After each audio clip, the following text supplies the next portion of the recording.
Now, the former head of the CIA says the U.S. has accepted Iran's enrichment program. Accepted Iranian uranium enrichment. There is no question about that. That's a different red line than we used to have. Come to an agreement. Retired General Michael Hayden says he is willing to let his agreement run. Hayden, who has worked under both the Bush and Obama administrations, has a less critical view of the agreement in comparison to most Republicans. His comments come as many U.S. officials say Iran doesn't have the right to enrich uranium. Tehran has repeatedly announced that enrichment is its red line. In a major diplomatic breakthrough last Sunday, Iran agreed with the 5 permanent members of the UN Security Council plus Germany to curb parts of its nuclear energy program for 6 months in exchange for partial easing of sanctions against the country. Meanwhile, Tehran says renewing sanctions against Iranian companies by the European Union is unilateral and illegal. Foreign Ministry spokeswoman Marzi Afgham says the move is surprising given the recent agreement between Iran and the 5 permanent members of the UN Security Council plus Germany. Afgham slammed the decision, saying that the EU should act according to the Geneva deal and move toward gaining mutual respect.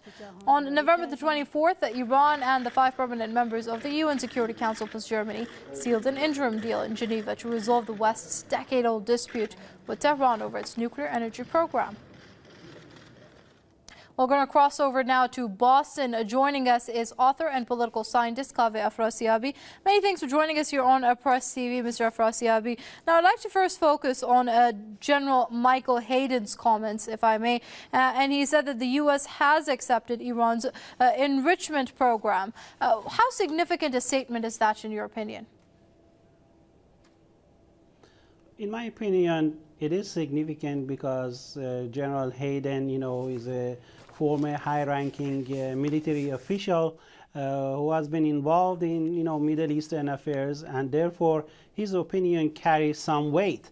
And I have no doubt that it reflects the opinion of many other current and former U.S. officials who have read the content of the Geneva Agreement, which is very specific in the concluding parts in reference to the enrichment program and inclusion of that in any final status agreement to be negotiated in the next 6 months or so. So I think that this is the beginning of a chain of admissions that we will likely witness in the United States in the days to come.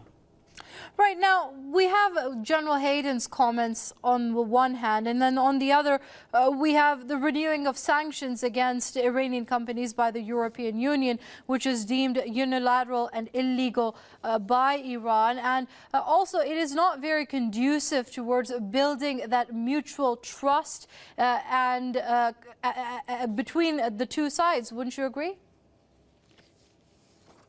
Absolutely, and I believe Lady Ashton, the EU's foreign policy chief, needs to go to the EU Council of Ministers and give him a wrap on what was achieved in Geneva, because the agreement is very concrete and specific when it says no new sanctions during the period of this interim agreement.